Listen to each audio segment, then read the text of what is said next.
Hey guys, Carl here, coming to you from my McDonald's studio, doing spooky video. Woo, it's a little quieter in here. Yep.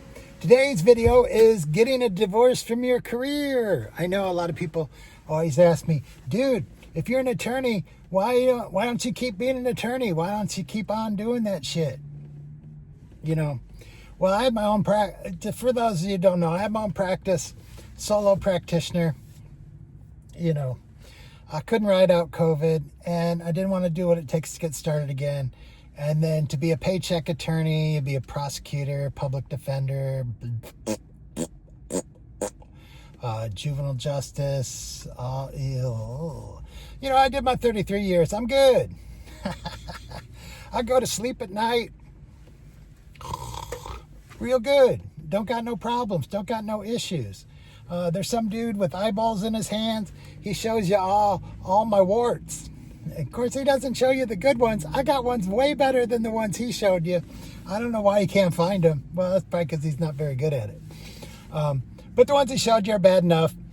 You know, and those cases keep you up at night. In fact, I had a delivery for an L heart. Because we got someone that we represented many times, L heart. And that's public, and we didn't like it. And the last couple times she wanted to hire us, we said no, not doing it. And so then I got a delivery for an L heart, and I'm like, oh my goodness, oh, is it gonna be this person? Oh, no. See, but I don't have any of that problem.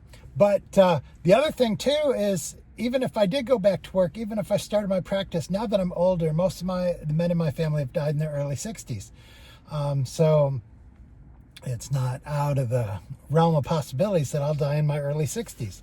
Well, what am I supposed to do? Have a full docket of cases and then just cut on out? Leave all those people high and dry? I know you save money for all that stuff, but then they got to hire somebody else. They hired you. They didn't hire somebody else. They wanted you to do it.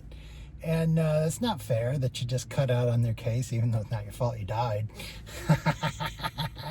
But anyway, so it's a responsible thing to do. They tell you that as an attorney. It's a responsible thing to do to have everything wrapped up when you're an older attorney, so if you pass away.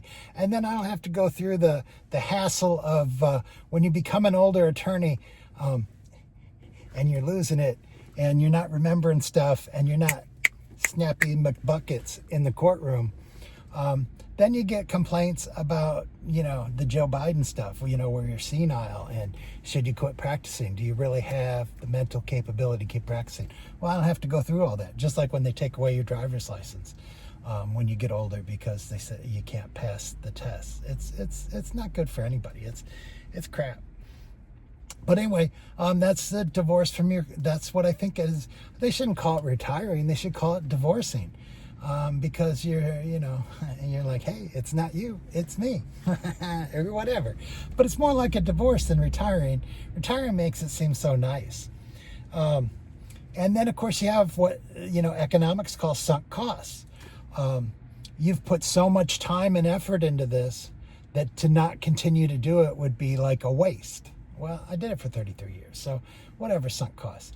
And my passion is I like driving, and I like delivering, and it doesn't matter what it is. It doesn't matter what the cargo is. I'll deliver anything. Livestock, you know, grain, packages, whatever. So I think the trick is to know when you want your divorce, to make sure you got it, and then do the job that you think is going to be a blast, that you've always wanted to do. If money didn't matter, this is what you'd be doing. And so money doesn't matter for me, so this is what I'm doing. And I just try to keep my savings in savings, and I try not to touch it. I just try to live on what I make now, which isn't really that hard.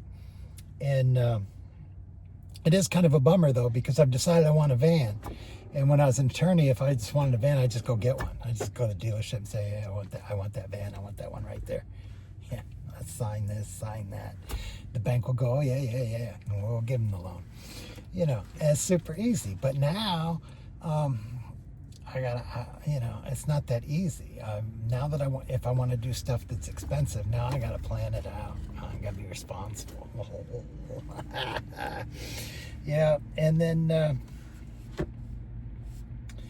yeah, that's pretty much it. And then, they'll just tell you, oh yeah, when you're a solo practitioner and you take on expenses, the older attorneys will tell you that expenses are like weight, like pounds. It's easy to put on and hard to take off. So, you decide to get a new software package that's this much more expensive. Well, then once you have it, it's hard to get rid of it. You advertise in this one place, and now you're doing cases here.